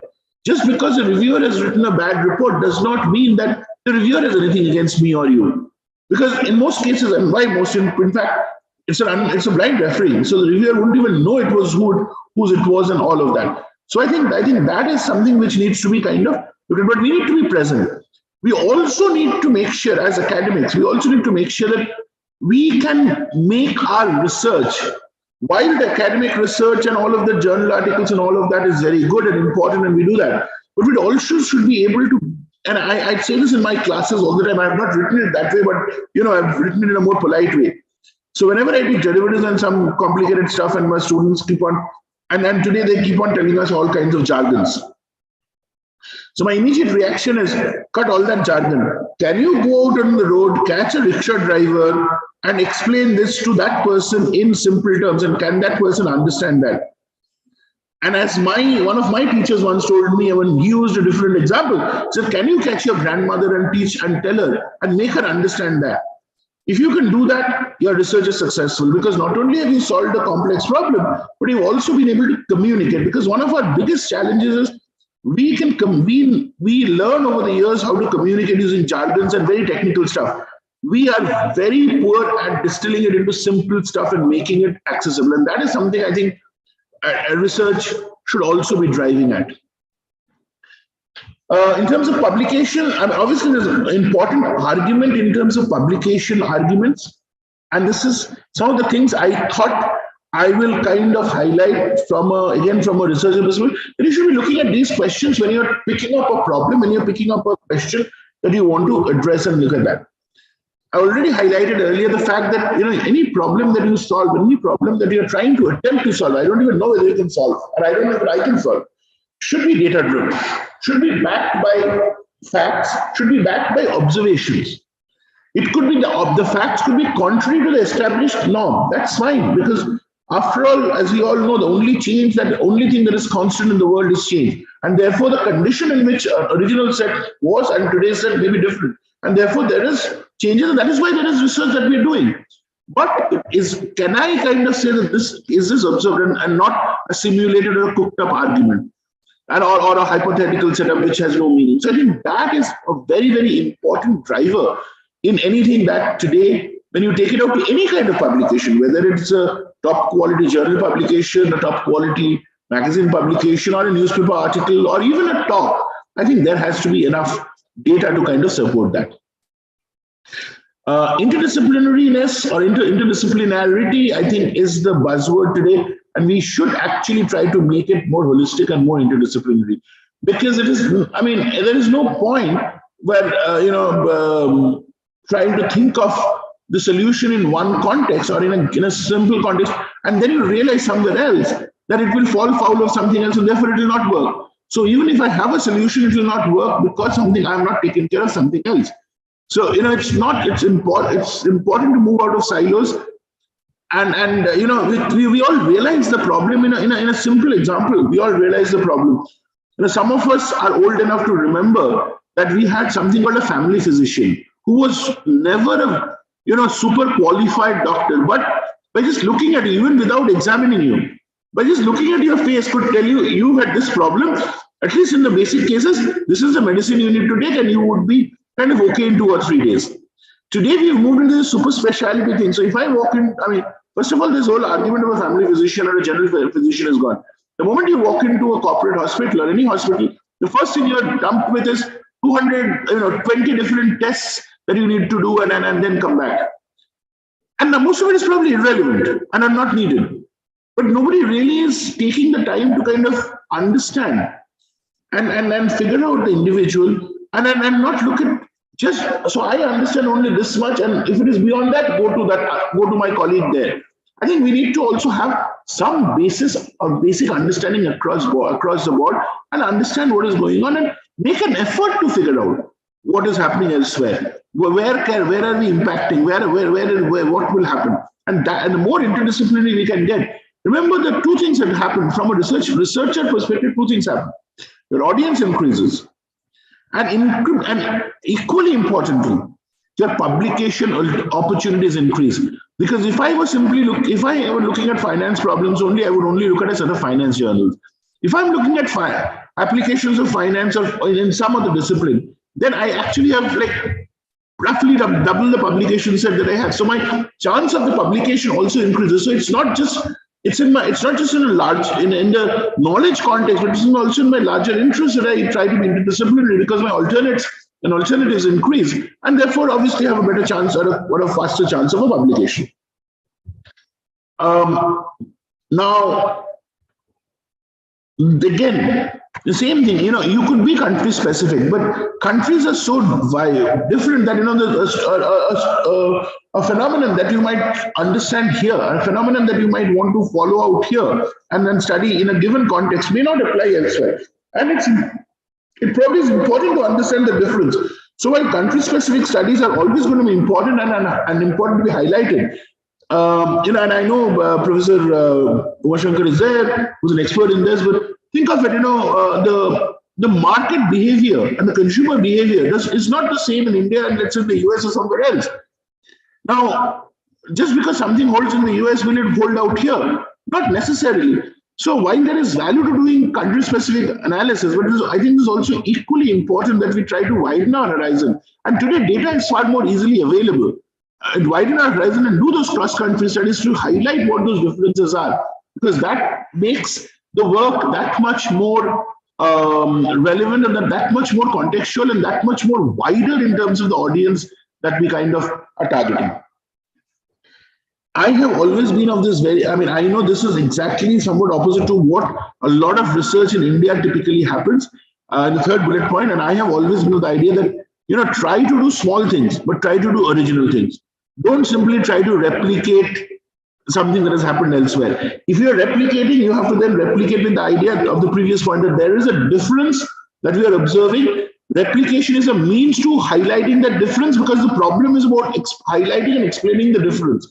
The problem is not about just showing it as different, because that is a simple exercise today. So I have always been of the opinion that we should, even if it's a small problem, if it's not everybody doesn't have to do big problems and big issues, address big issues, but even if it's a small problem, you try to address that and you try to kind of be original in some sense and not simply, and originality, obviously, when I say be original, doing it yourself, replicating a model published elsewhere, I'm not questioning the non-original. I'm not saying it's not original, but I'm being actually more thinking, what is the additional information that I'm getting? What is the additional insight that I'm getting? And that should be the cornerstone of what our research argument should be. Finally, in terms of that, I have these 2 points, and which I think is something which we all can benefit from. Our presentation skills are quite poor, both written and verbal. Most of us tend to I'll give you why I'm saying that in terms of the visual, oral, verbal presentation. Today, using PowerPoints has become a very standard way of life in any classroom, conference, any kind of research discussion. Most of us simply read the PowerPoint. Please understand that if you can read it, everybody else can also read it. We also understand and read that much of English. So there's absolutely 0 point of wasting on that. And the same thing happens when you write a paper, and which affects your publication, which affects, and when you're talking to industry and all, you just have those 10 minutes or 15 minutes of mind space. You want to identify, you want to make sure that your presentation is concise, clear, what you're saying is very, very crisp, because that is the mind space that you have. Writing 20 pages on things which can also be read up, which were there and which was kind of peripheral to this discussion. And we are saying we are building up to the problem. It's not really what is going to help you getting published.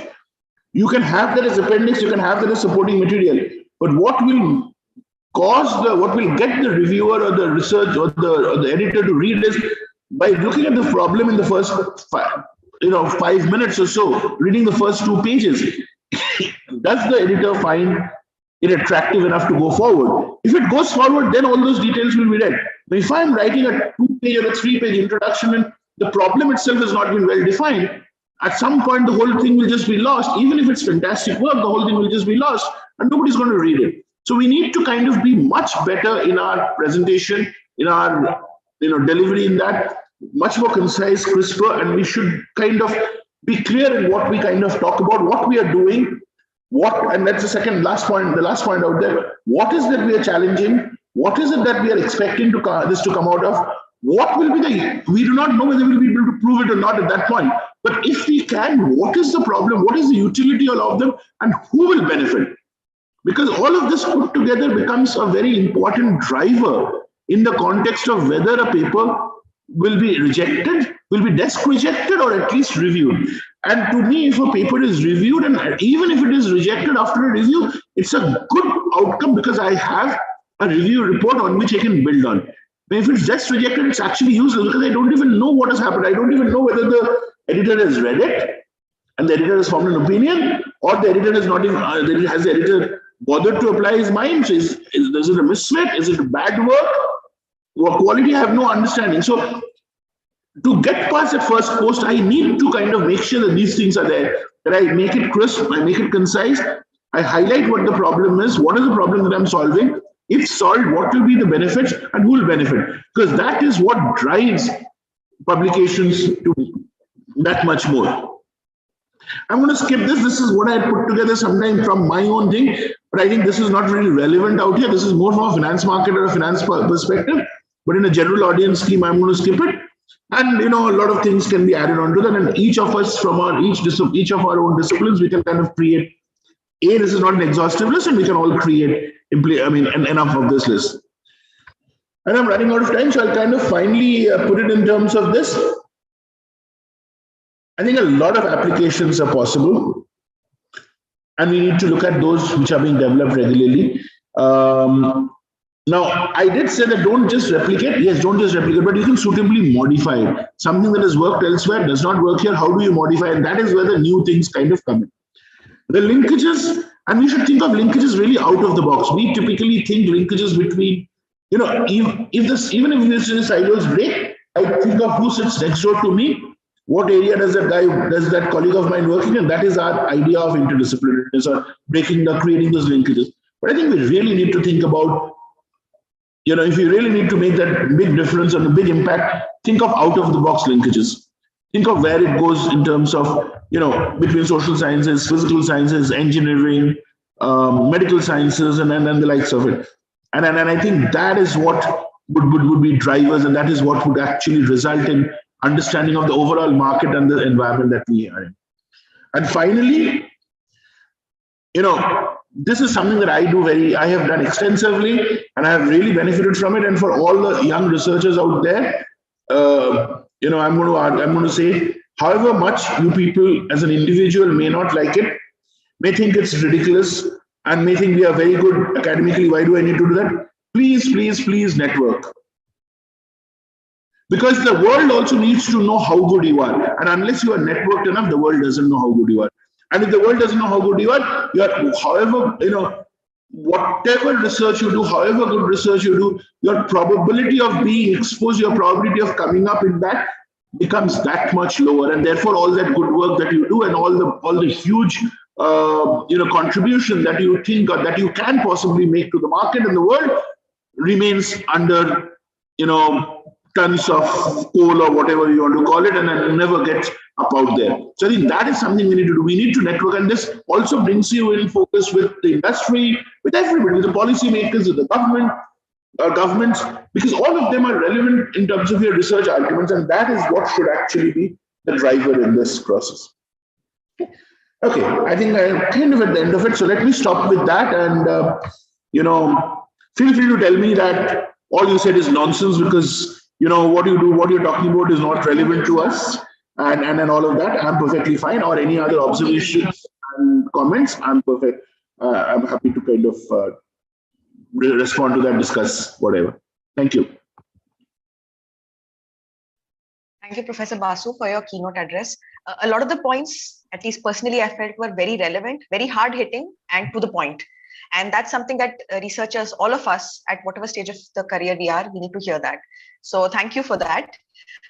I would like to invite questions for Professor Basu. You may post your queries, or you can also raise your questions.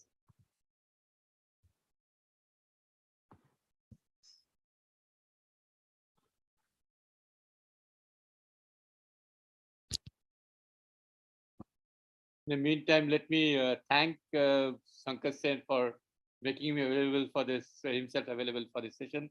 Shankar, thank you so much. I only have one life, right?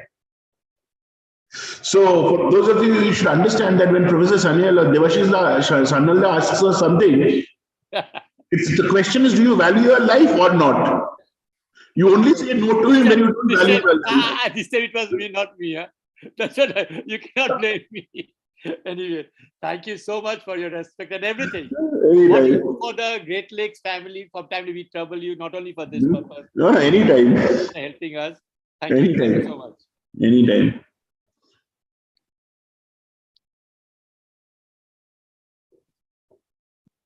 I think at this point, we can also take in questions for the paper presenters because we did not have time earlier. So, yeah, so there are 3 questions for Anshul. There's one question by Dr. Palan. Dr. Palan, would you want to ask Anshul the question that you wanted to?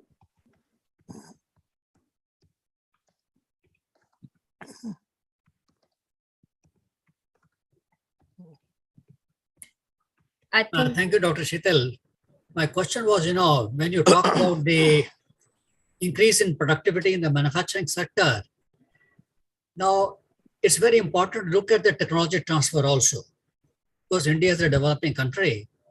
A lot of new products are made with the help of technology transfer.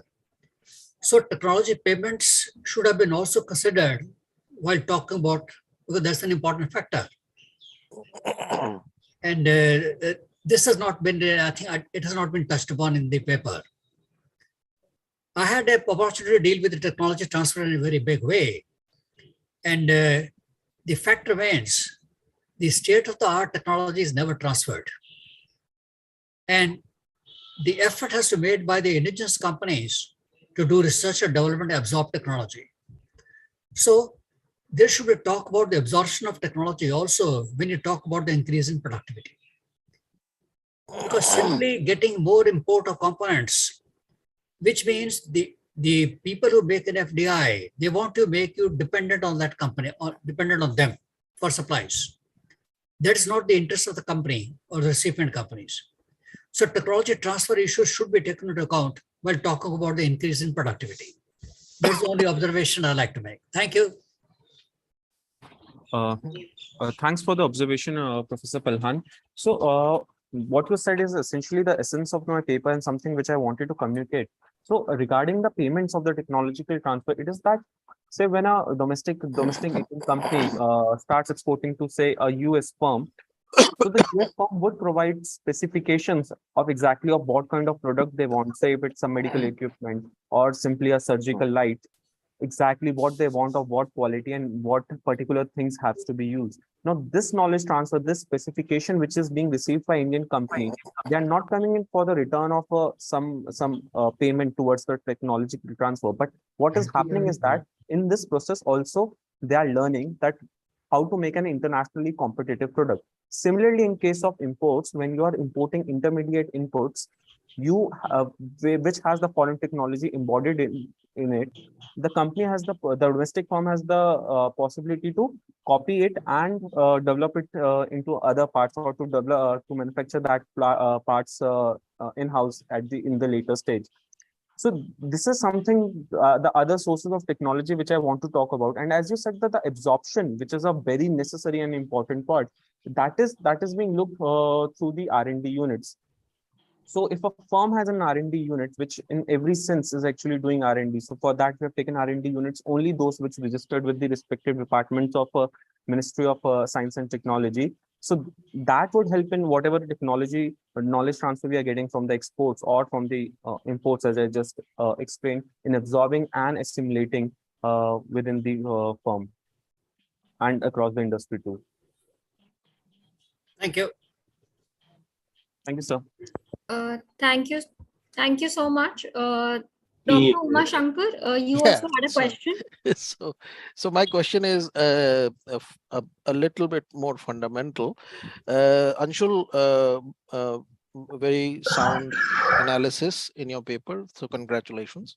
Just one thing, when you provided data as a counterpoint to something which is opposite to the concepts of comparative cost advantage specifically, you took 2 items, you highlighted 2 items.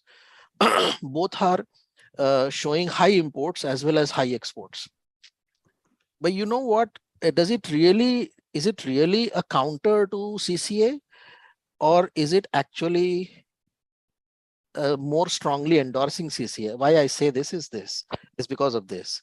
So when you say gems and jewelry, the maximum export of gems and jewelry from India is because of the cutting, polishing, and service that we do. And for that, we require raw gems and stones, right? India doesn't produce them. So we import them, obviously, therefore high imports dikhai padta hai.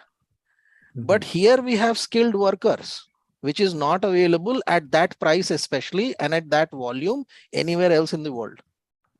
And I'm putting my neck out, anywhere else in the world. अगर आप एक city ले लो India का, only Surat, it sort of controls majority of that trade. So it is coming, the high import is raw material. What it is coming here for is literally polishing, pun intended, right? So it is literally for that purpose that it is coming here, and it is skilled, low-cost labor. That is our competitive advantage. It actually supports the CCA. It doesn't really go against it, right? And the second one was import of crude, right? Are to import of crude kahe ko aega? Again, if I just cite one plant, the Jamnagar plant of the Reliance Petrochemical, that accounts for most of that crude, which is obviously, what you call, refined. And then because it is on the coast of Jamnagar, it is sent back to foreign buyers. Why do we come here? Why do they come here with their crude? Because it is the cheapest refinery, maybe because of the economies of scale that it has. Again, does it really go against CCA? I would just recommend you to think it through, because that data is most probably not really against CCA. It is absolutely pro CCA. Thank you. Yeah, thanks a lot, Professor Umashankar, for adding a completely new angle to my thought process about it. So that's very true, and I accept it. And I was well aware of this particular thing while making this presentation. So the whole idea of putting that particular slides, because that are not part of the paper and just part of the presentation, was to draw the attention of a layman towards the fact, like, for example, once while presenting, many people are not aware that we are the largest exporter of the largest commodity exported by us is actually the crude oil products. So basically, what we call kacha tel is something which we import, and then other forms of lubricants and carbon products we export. Now, in order to draw attention to the fact that in order to increase the export of the country, which is our main concern, which is the government's main concern, sometimes even increasing the imports is important. So it's not just the exports which needs to be incentivized, even the imports needs to be incentivized, so that in the larger picture we could increase our export. Just an interjection, Anshul. All our refineries are landlocked. All our refineries are landlocked, therefore, and most of them are PSUs, and therefore it is not cost effective for an exporter to export crude to India in the hope that it will get refined at a low cost and can be easily shipped. The Reliance Petro guys actually were visionaries in that they created a facility in the coastline. हमारे जितने भी refineries बड़े हैं, Baroni in UP and all that, Assam, वो तो आपका transportation cost ही आपको मार डालेगा. If you have to transport crude from a port to a refinery, वही आपको मार डालेगा. So it's just a case in point that आपने क्योंकि वो दो items लिए थे, and they sort of rang a bell in my head. Sorry to take too much time. Thank you. Thank you. Thanks for sharing that, sir. Thank you so much. Thank you so much, sir.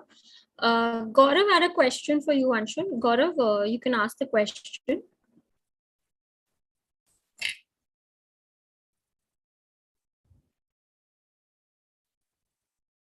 I think Gaurav. I think Bappa already asked that question.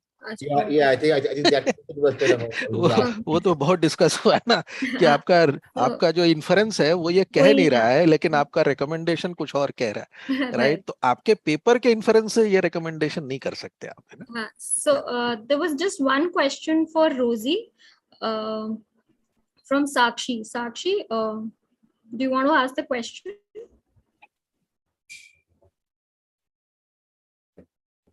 Maybe you can read it out. I'll read out the question. Please. Rosie, the question is, can you please elaborate on keyword search criteria? The different keywords were searched one by one in all three databases, or all keywords were searched together? Actually, we can refer Boolean search method for this, for searching keywords on different databases. And we have put together all the keywords in particular one database one by one, and then search it, and then we found the research articles. Okay, thank you so much. So we're done with the questions and answer round for the candidates, for the winners here. So now we can actually go to a networking session, since there are some brilliant minds present here, and we can just correspond and share some ideas if we want to. And so we open the platform for a small network. Thank you, Jagrati. Thank you. I would like to just request Professor Ojha to kindly deliver the vote of thanks. Professor Ojha is a senior professor here at Great Lakes Institute of Management in the area of operations management, and he's a seasoned practitioner as well as a prolific researcher. Professor Ojha particularly works in the area of Industry 4.0 and circular economy applications in manufacturing and supply chains, among many other topics. So I would request Professor Ojha to kindly deliver the vote of thanks. Thank you, Dr. Sheetal. It's an honor today to present the vote of thanks. I know it's been a long day for most of us, for most of the people around, but what a wonderful evening, 120 minutes, extremely useful, extremely relevant for the researchers who have gathered today. Lumiere 3 has been a grand success from all dimensions, and behind any success, I feel there are three things. One, a passionate leader. Two, a good plan. And three, a wonderful team. Dr. Jones, the chairperson of RRA, has been the force behind this success. He has led the team very well.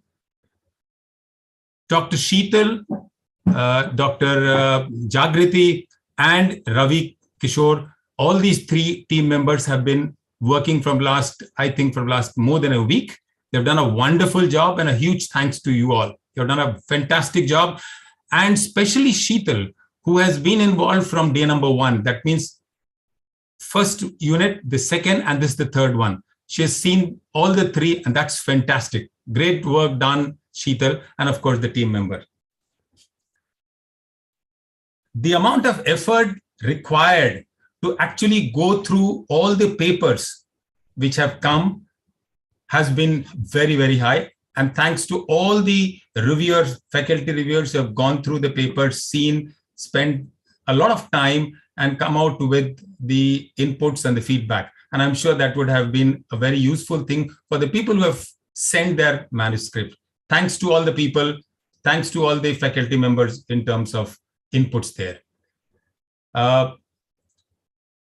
Definitely today's, the center of the focus has been the session by our keynote speaker, Dr. Shankaran Basu. Wonderful.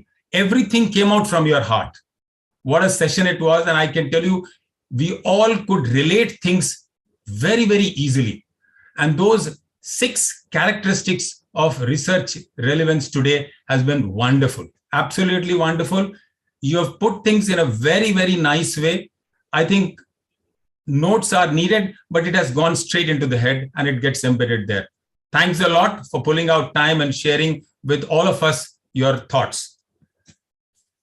The presenters and the 2 winners, congratulations to you. You have done a fantastic job. It's not an easy task to come and present in front of these researchers. They have many, many, many questions. So good job done. First selection of your paper and then presenting it, facing the people for the questions. Great job done. And we look forward to you participating more and more. The audience, especially the faculty and the others, thanks to you all, because it's not, pulling out time in the end of the day is not easy. So good work done by all of us who have been participating in this. I would I would not be doing the right thing if I don't mention the IT person who has done a fantastic job, the IT team, to see that the entire thing moves smoothly, especially when you do such things. The important part is to see that all your IT systems work absolutely flawlessly, and that Pinto and team have done a great job. Last, but definitely not the least, Dr. Sanyal, thanks to you, sir. You've always been pushing us, nudging us. Even when you're not well today, you have attended these 120 minutes with that same passion. Thanks to you, and I'm sure you will continue blessing us to take the 4th session forward. If by any chance, if I have missed anyone inadvertently, my apologies in advance, but a fantastic day. Thanks to all of you all for this wonderful evening. Thank you, Sheetal. Thank you so much, sir. We've officially and formally closed the Lumiere session, but I would request any other participants who would wish to stay back for networking with our faculty members, you are more than welcome to do so. Thank you and have a good evening.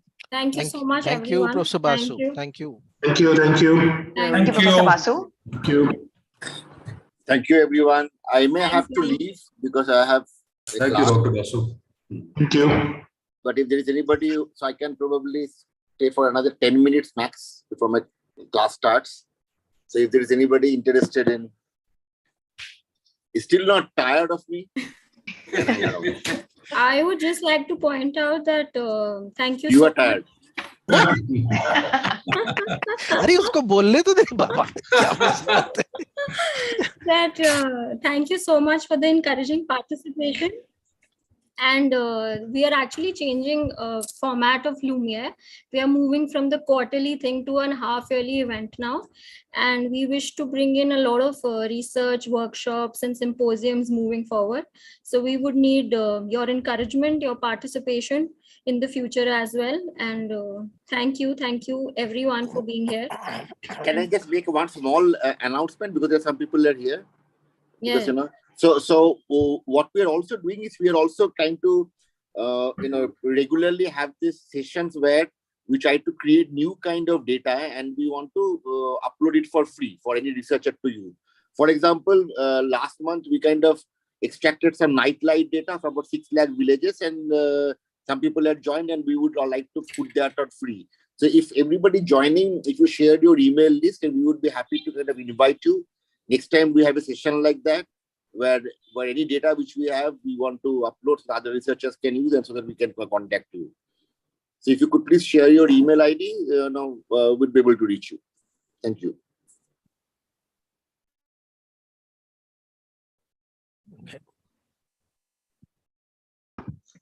Okay. I see a lot of email addresses put in the chat box. Yeah. So We'll take note of all of these email IDs for future correspondence. Thank you, everyone. Thank you. Right. Thank you, everyone. Thank you. Have a good evening. Thank you. Bye-bye. Thank you, Sheetal. Thank you, Jagati. Thank you. Thanks to all of you. Thank you. Bye. Thank you, Ravi.